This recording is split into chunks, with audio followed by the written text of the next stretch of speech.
Now, to further analyze this, we have Dr. Leke Ebenezer, an economist, join us via Zoom. Thank you so much for joining us, Dr. Leke. Yeah, it's a pleasure to be here this morning. Good to have you on the show.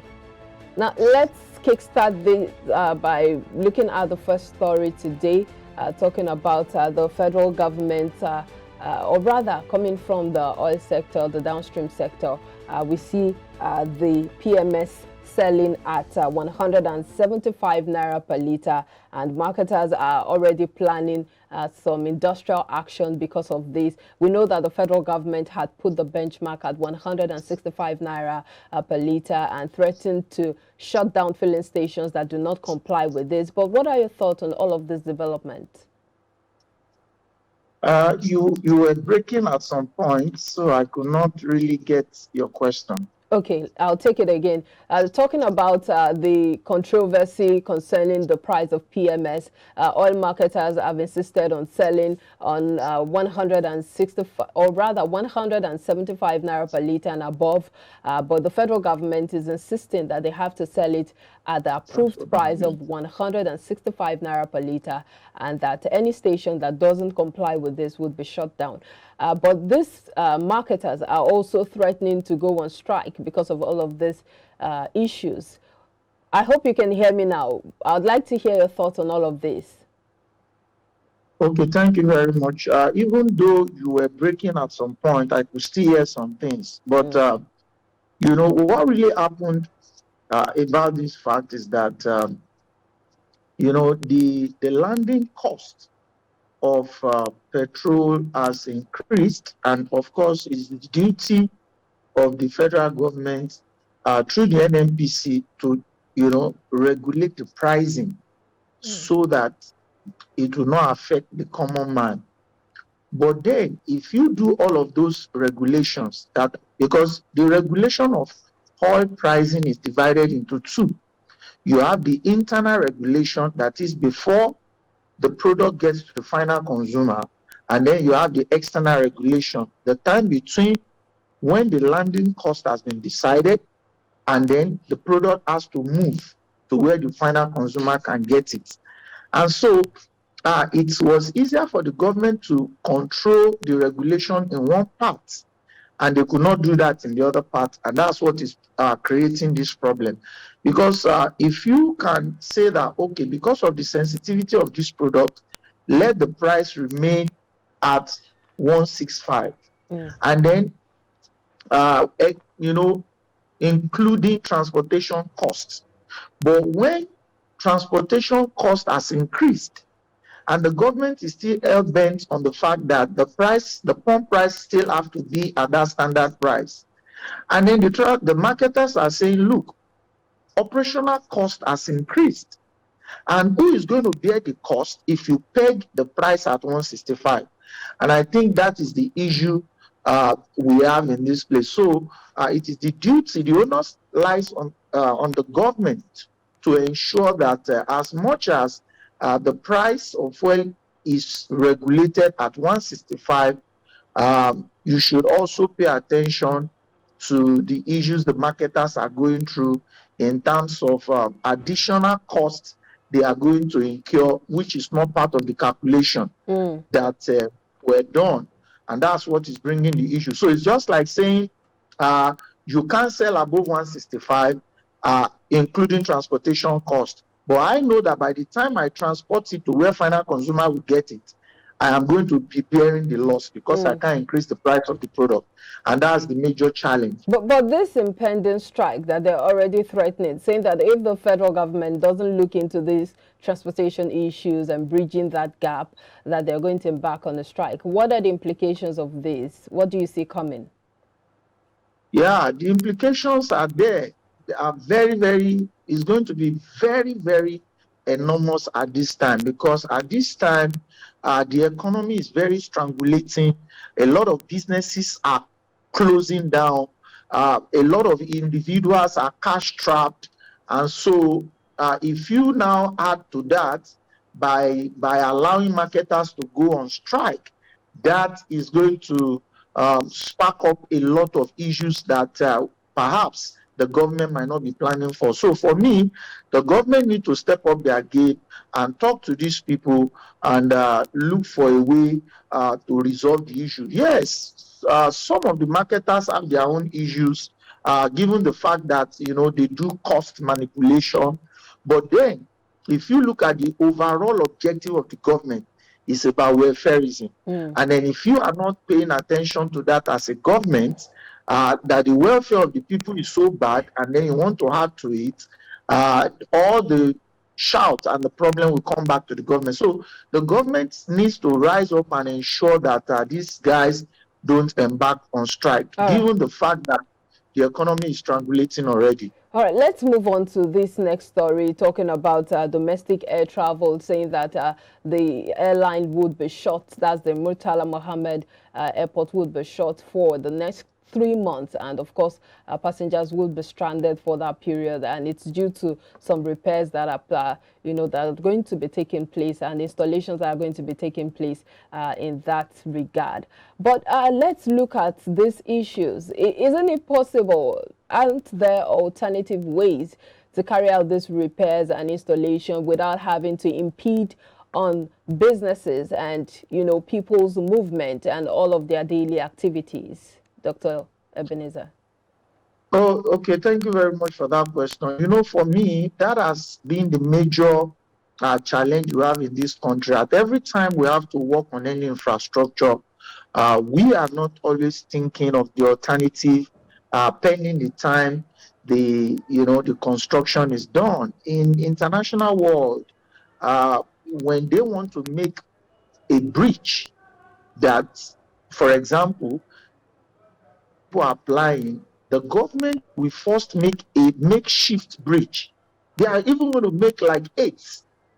It's a policy that while we are working on this major one, we have created a makeshift that will not hamper businesses. But unfortunately, this is where we find ourselves. I expected that as much as the construction and the repairs is for long-term benefit, but that should not affect the short-term operational benefits in terms of the businesses, the carriers, and the passengers. But that is where we found ourselves, and all of this will impact the flights, arrangement. There are going to be delays. There's going to be stress, and then before you know it, cost will also be affected one way or the other. And so I expected that as all of these repairs want to come up, a structure should have been put in place to ensure that operational duties are not really affected, and then the people are not subjected to hardship when they are trying to move from one place to another. Given the fact that the aviation sector is, I don't even want to go into statistics. Given the fact that the contribution of the aviation sector is about less than 1.4% to the GDP, and then but a lot of interests are in that sector, and because of that interest, if at least that's what the government is going to consider, why not look at that instead of subjecting people to hardship as a result of construction or repairs within the ports. We hope that would be looked into. But let's also talk about this next story, and that's from the power sector. The federal government has said that the restructuring in the DISCO, talking about their indebtedness, will not affect service delivery to Nigerians. And of course, this came from the Minister of Power, Mr. Abubakar Aliyu, noting that the changes would also not affect the rollout of the National Mass Metering Program. We know that, of course, this NMMP, that's the National Mass Metering Program, has been on for a while now. But now that the federal government is considering revamping the DISCOs, so what do you foresee in the nearest future?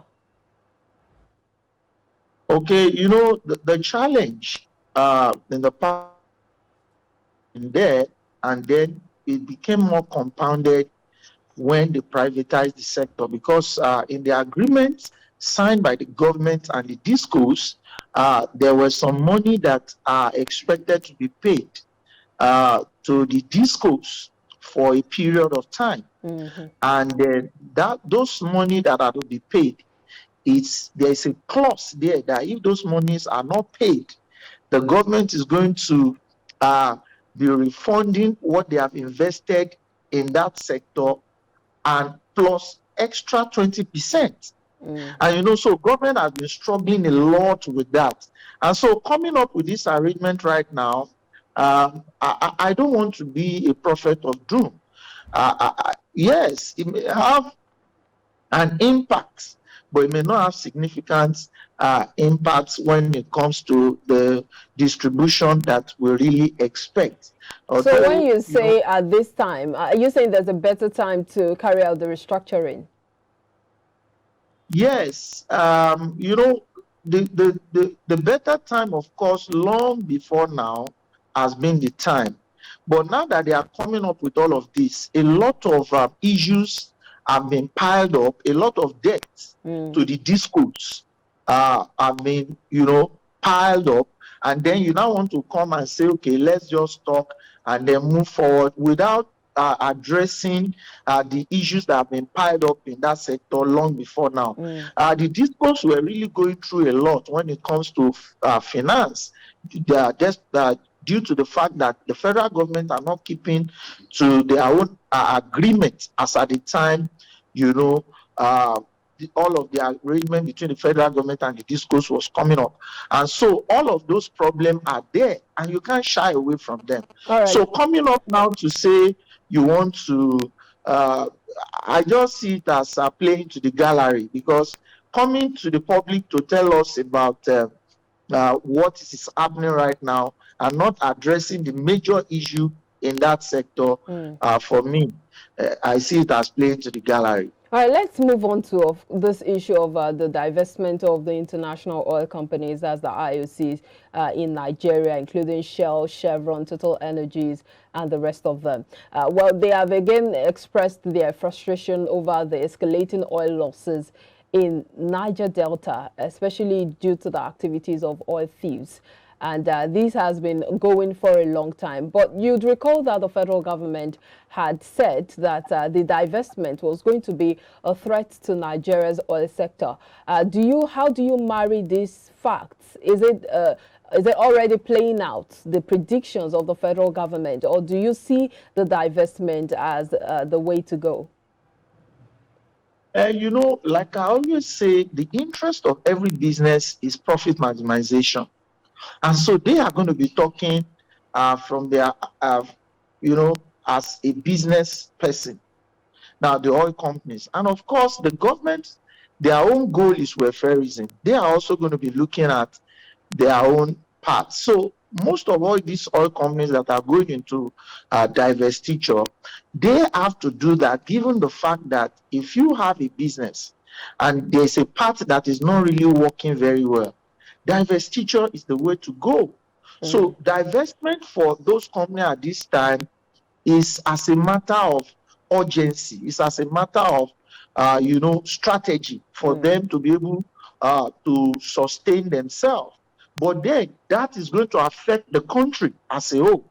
But then, when there's a conflict between the government goal and business goal, it is the duty of the government to come up and resolve the issue. Because after all, you are about the welfare of the people. So you can't stop those companies from divestiture because they are doing that as a matter of strategy. So it is the duty of the government to step up their game, and whatever that is making those companies to sell off part of their assets as a result of threats, the government should step up their game to take care of those threats so that, the overall benefits will be for the masses. Well, I must really appreciate you for your time on Business Breakfast this morning. Thank you so much for the insight, Dr. Leke Ebenezer.